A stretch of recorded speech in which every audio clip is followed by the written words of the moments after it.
राजा शिवछत्रपती लोकमाता अहिल्यादेवी होळकर मासाहेब Jijau क्रांतिज्योती Savitribai Phule क्रांतिज्योती Mahatma Phule विश्वरत्न doctor Babasaheb Ambedkar महाराष्ट्राचे आधारस्तंभ राजा मल्हारराव होळकर त्याचबरोबर अण्णाभाऊ साठे निर्भीड राजा उमाजी नाईक स्वामी विवेकानंद या सर्व महापुरुषांना महान स्त्रियांना सर्वप्रथम मानाचा मुजरा करतो. बराच वेळ झालेला आहे. व्यासपीठावरती आजच्या या कार्यक्रमानिमित्त उपस्थित असलेले सांगली शिवसेनेचे जिल्हा संघटक महेंद्रभाऊ चंडाळे, माजी नगरसेवक उत्तमबाबा कांबळे, माझे सहकारी पांडुरंग बापू सरगर, विलासजी काळे, आमचे कोळीकर साहेब, ट्रस्टचे संभाजी जाधव साहेब, आमचे बाळासाहेब तिरमेळकर साहेब, व्यासपीठावरती सर्वच, दिलीप मुडे गोदरेजचे मुकादम, मला वाटते नितीन कुठे गेलेले, नितीन शेळके वेरावचे मुकादम फक्त खाली बसलेले, नाट्यकर मामा आणि उपस्थितीत व्यासपीठ आणि तुम्ही सर्वजण की ज्यांच्यामुळे या कार्यक्रमाला महत्त्व प्राप्त झालं आहे. सर्व माझ्या लाडक्या बहिणी, माता भगिनी आणि आपण सर्वजण एकदा जोरदार महिलांच्यासाठी टाळ्या झाल्या पाहिजे. तर प्रत्येक क्षेत्रामध्ये पुरुषाच्या खांद्याला खांदा लावून काम करतात. आपण प्रत्येक ठिकाणी बोलतो पण इथं पाहायला मिळतंय पुरुषांच्या पेक्षा जास्त महिला याच्या ठिकाणी संख्या. महिलांच्यासाठी एकदा जोरदार टाळ्या. आमच्या शोभाताई बोरकडे आहेत, आमच्या डोबळे ताई आहेत, सर्वच फारणेताई आहेत, सर्वांचं मी खरोखर अभिनंदन करतो आणि माझ्या 2 शब्दाला सुरुवात करतो. खरं तर पूर्वीच्या काळात मी जास्त वेळ घेणार नाही, फक्त अतिशय थोडक्या शब्दातच मी उरकणार आहे. भाऊ, पूर्वीच्या काळामध्ये एका राजानं एक दिवशी सगळा दरबार भरवला आणि सांगितलं की पुढच्या पिढीला उपयोगी येईल असं शॉर्टकटमध्ये एकदम थोडक्यात मला काहीतरी सुचवा. पूर्ण दरबार कामाला लागला, पूर्ण मंत्री कामाला लागले, पण राजाचं काही समाधान होईना. कोणतं लांब लचक आणून द्यायचं आणि राजा म्हणायचं नको, तेवढं नको, थोडक्यात द्या. आणि शेवटी बिरबलाने एक वाक्य लिहून दिलं आणि ते वाक्य असं होतं, प्रत्येक गोष्टीची किंमत चुकवावी लागते तेव्हाच ती गोष्ट मिळते. मित्रांनो, आयुष्याचं सुद्धा गणित असंच आहे. आपण घरामध्ये स्वयंपाक जेवतो, आपण अन्न खातो, त्या ठिकाणी महिलांना त्याचे किती चटके बसावे लागतात त्याची किंमत कुणी चुकवलेली असते? महिलांनी चुकवलेली असते. आपण दिवसभर काबाड कष्ट करतो तेव्हा घरातला सगळा गाडा चालतो. त्याच पद्धतीनं आयुष्याचा गाडा चालवायसाठी आपल्यावरती अन्याय होतोय, त्यावरती सुद्धा आपण कुठेतरी विचार केला पाहिजे. त्याची सुद्धा किंमत चुकवावी लागेल आणि त्याची किंमत चुकवायची असेल तर त्याला एकमेव मार्ग आहे, लढलंच पाहिजे, अन्यायाच्या विरोधात पेटून उठलंच पाहिजे, तरच आपल्याला न्याय देईल. आज एकीकडे गरिबी आणि एकीकडे श्रीमंती ही 2 टोकाच्या बाजू पाहायला मिळत आहेत. मी तुम्हाला एक उदाहरण सांगतो की माझ्या मोबाईलचा स्क्रीन तुम्हाला दिसत असेल. हा फोटो पाहताय ना तुम्ही सर्वजण? कशाचा फोटो? कुत्रा आहे. एक श्वान, मी पण श्वानप्रेमी आहे. हे कुत्रं आहे सह्याद्रीच्या मालकाचं आणि काही दिवसापूर्वी ते कुत्रं मिळलं. त्यावेळेला तिने स्टेटसला ठेवलेलं आहे, निमेश मजेतिया म्हणून आहेत, तिने कुत्रं स्टेटसला ठेवलेलं आहे आणि त्याने सांगितलं की मी भयंकर टेन्शनमध्ये आहे, आम्ही पूर्ण आमची फॅमिली दुःखात आहे, कुत्रं मिळलं म्हणून. ठीक आहे, आम्ही पण प्राणीप्रेमी आहोत, मी पण एक शेतकऱ्याचा मुलगा आहे. परंतु त्यांना मला प्रश्न विचारायचा आहे की गेल्या 30 वर्षामध्ये या सह्याद्रीमधली कामगार, अनेक लोकांचे कुटुंब उद्ध्वस्त झाले, अनेक कामगार मेले, त्यांच्यावर किती अन्याय झाला. त्यावेळेला तुमचं प्राणीप्रेम किंवा मनुष्यप्रेम कुठं गेलं होतं? हा माझा नव्हे तर महाराष्ट्रातल्या अशा लोकांना संताप्त सवाल आहे. आज मला वाटतं सह्याद्रीचे कोण लोक आलेले, बाकीची लोक काय मला वाटतं आलेले काय आलेले नाहीत.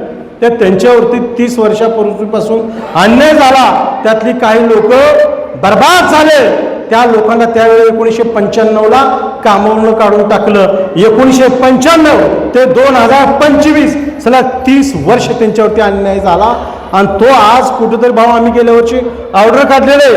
थोडक्या दिवसामध्ये जे मजेट यांना मला सांगायचं आहे, तुम्ही या अन्याय केलाय कामगारांच्यावरती, तुमचं नाव असणाऱ्या उतार्यावरती त्या खाली 32 कामगारांचं नाव आल्याशिवाय आम्ही स्वस्त बसणार नाही. आणि ही खऱ्या अर्थानं कामगारांची हक्क आहे, कामगारांचा अधिकार आहे. आणि तर कामगार मेळावा घेतलेल्याचं कुठं तर सार्थक होईल ना. मी प्रत्येक वेळेस तुम्ही येचाल, भाषण ऐकचाल, नेते बोलतील आणि निघून जाताल, पण तसं होऊ देणार नाही मित्रांनो. आज मला वाटतं गोदरेजच्या दिलीप जरा उठून उभा राहा. कुठे गेले दिलीप मुळे तिथं गोदरेजचं तुम्ही सर्वांनी उदाहरण पाहिलेलं आहे. आज त्या ठिकाणी 18-19 हजार रुपये पगार होता, आता किती पगार येतोय? 50-55 हजार रुपये पगार येतोय. आज गोदरेजचा मालकाचा टर्नओव्हर 1000 कोटी 1200 कोटी रुपये. आज त्यांच्यावरती ज्यावेळेला पगार वाढला त्यावेळेला भाऊ ते मुख्यमंत्र्यांच्याकडे गेलेले होते. पण शेवटी आपल्यामध्ये एक गोष्ट आहे, ह्या सगळ्यांचा बाप आणि आपला सर्वांचा बाप, राजकीय बाप डॉक्टर बाबासाहेब आंबेडकर आहेत. त्यांनी इतकी घटना सांगितलेली आहे, तुम्ही कुणाकडे जावा पण तुम्हाला ह्यातनं सुट्टी नाही. कारण जो कायदा निर्माण झालेला आहे, डॉक्टर बाबासाहेब आंबेडकरांचं योगदान आपण विसरूच शकत नाही.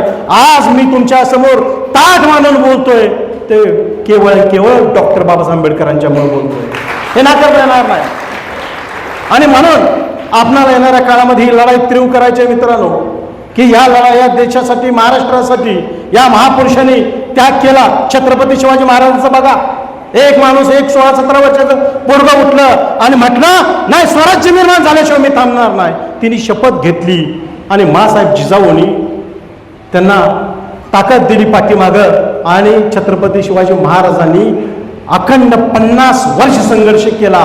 मृत्यू त्यांचा क्षणाक्षणाला पाठला करत होता की पुढच्या मिनिटात काय होणार आहे, कोण येणार आहे, कुठून गनिमी येणार आहे, शत्रू येणार आहे माहीत नव्हतं, पण ते लढत राहिले. म्हणून आज आपण व्यवस्थित आहोत मित्रांनो. म्हणून ह्या महापुरुषांचा आदर्श घेतला पाहिजे. आज आपणाला थोडं जरी संकट आलं, लोकमाता अहिल्यादेवी होळकरांचं उदाहरण घ्या, आयुष्यभर हयातभर संघर्ष केला. राजा मल्हारराव होळकरांचा आदर्श घ्या, राजा यशवंतराव होळकरांचा.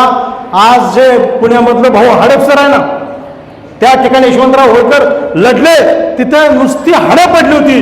10,000 सैन्याला कापून काढलं होतं, म्हणून तिथं हडपसर नाव पडलेलं आहे. आणि आपण कोणतरी थोडकंसं कोण आलं समोर तर आपण म्हणतो ह्यांची लय ताकद आहे. कोण ताकद नाही, तुमची सगळ्यात मोठी ताकद कोणाची आहे तर या कष्टकऱ्यांचे, कामगारांचे, शेतकऱ्यांचे आहे. म्हणून या महाराष्ट्रासाठी ज्याने योगदान सर्वात जास्त कोणाचं असेल तर कामगारांचं आहे. मी जास्त काय बोलणार नाही, फक्त एवढंच सांगतो तुम्हाला की आपण सर्वांनी आता एकत्र येऊन लढायचं आहे ना, संघर्ष करायचा आहे ना. मग कुठल्या एखाद्या भांडवलदाराला घाबरायचं का? अरे तुमच्या बरोबर तुम्हाला ताकदीनं पाठिंबा द्यायसाठी महिला सुद्धा आलेल्या आहेत. आज ही खरोखर एक महत्वाची गोष्ट आहे. आणि म्हणून ज्या MIDCतल्या कंपन्या आहेत त्या कंपन्यांना आता आपल्याला या पुढचे लढाईची जी दिशा निश्चित केलेली आहे आणि त्यानुसार आपल्याला पुढं जायचं आहे मित्रांनो. काही झालं तर चालेल, पण मागं बसायचं नाही, मागं थांबायचं नाही. आपल्यातल्या लोकांची अडचण काय माहिती आहे का, मी म्हणजे कामगारांच्या भाऊ थोडासा एक त्यांच्या मेंटॅलिटीचा एक भाग सांगतो. उशीरच्या या ठिकाणी खुर्च्या बऱ्याच खाली होत्या, येत होता कामगार त्यातली खुर्ची काढायचा बसायचा, म्हणजे नेहमी मागं बसण्याची सवय लागलेली आहे, पुढं काय नको. आणि त्याच्यामुळं मागं बसण्याची सवय इतकी लागली, त्यामुळं आपलं आयुष्यच मागं पडलंय. हे आता कुठं तर बदललं पाहिजे आणि म्हणून आपण ताकदीनं या ठिकाणी उभा राहिलं पाहिजे. या ठिकाणी नवीन सहकारी माझ्या शक्ती गाडगे असेल, असे बरेच पोरं तयार व्हायला लागलेले आहेत. आज राहुल दुधाळ यांनी कार्यक्रमाचं नियोजन केलं, अनिकेत खांडेकर, दादासाहेब लेंगरे यांचे हे सगळे व्यासपीठाचे विलासजी काळे सगळ्यांनी या कार्यक्रमाचं नियोजन केलं. नितीन शेळके असतील, विरावची सगळी, दत्ता इमगर वगैरे सगळी मंडळी, आता नावं घेणं सगळ्यांचं वेळ नाही तेवढा.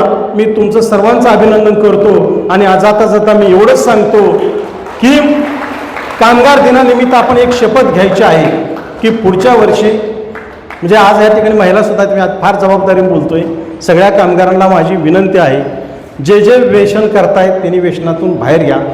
पुढच्या वर्षी ज्यांनी आपण सगळे कुठल्या तर देवाला मानतो त्या देवाची शपथ घ्यायची आणि ज्यांनी दारू सोडलंय हे सांगितलं का संघटनेतर्फे त्याचा सत्कार आणि 25,000 रुपये त्याला बक्षीस देणार. फक्त त्या ठिकाणी त्यांनी शपथ घ्यायची की यापुढे मी व्यसन करणार नाही. आपणाला दोनच गोष्टीमुळे आपण आपलं आयुष्य उद्ध्वस्त झालंय, एक व्यसनामुळं आणि एक अज्ञानपणामुळं. मग डॉक्टर बाबासाहेब आंबेडकरांनी सांगितलं होतं शिका, संघटित आणि संघर्ष करा. त्याच पद्धतीने आपल्याला संघर्ष चांगल्या गोष्टीसाठी करायचा आहे. आपलं आयुष्य आणि भविष्य बदलण्यासाठी संघर्ष करायचा आहे. आणि जी तंबाखू सोडेल त्याला 5,000 रुपये बक्षीस देणार, पण त्यानं पुन्हा शपथ घ्यायची. कारण आपणाला आज बऱ्याच कॅन्सरसारखे कर्करोग व्हायला लागलेले आहेत. त्याला कारण आहे ती व्यसन. आपण त्या गोष्टीवरती कधी विचार करत नाही. आपण एखाद्या पंपावरती गेल्यानंतर त्याला विचारतो की तेल चांगलं आहे का. अरे जी गाडी आपण बनवली तिची आपण एवढी काळजी घेतो, पण जे एवढं लाख मोलाचं शरीर आहे त्याची किंमत होऊ शकत नाही. अशा शरीराची काळजी घ्यायला आपण घेतलीच पाहिजे. आणि ते सांगण्यासाठी निश्चितपणे अशा कार्यक्रमाचं नियोजन केलेलं आहे. आणि कामगार दिनानिमित्त आपण ही सगळ्यांनी एक शपथ घेऊया आणि यापुढं अन्यायाच्या विरोधात लढण्याची पण सुद्धा शपथ आपण घेऊन एकत्र येऊन काम करण्याचा निर्धार करूया. मी जास्त काय बोलत नाही. आज या ठिकाणी सर्वांनी उपस्थित दाखवली, सर्वांचं मी मनापासून स्वागत करतो, आभार मानतो. आणि यापुढं लढण्याची शपथ घेऊन कामगार दिना दिवशी आपणाला कामगार आर्मी नावाची संघटना आपल्याला चालू करायचं आहे. त्याची भरती लवकरच आपण चालू करू. जिथं जिथं अन्याय होतील त्या ठिकाणी कामगार आर्मी आपली उतरेल. एवढाच एक शब्द देतो आणि थांबतो. जय हिंद, जय महाराष्ट्र.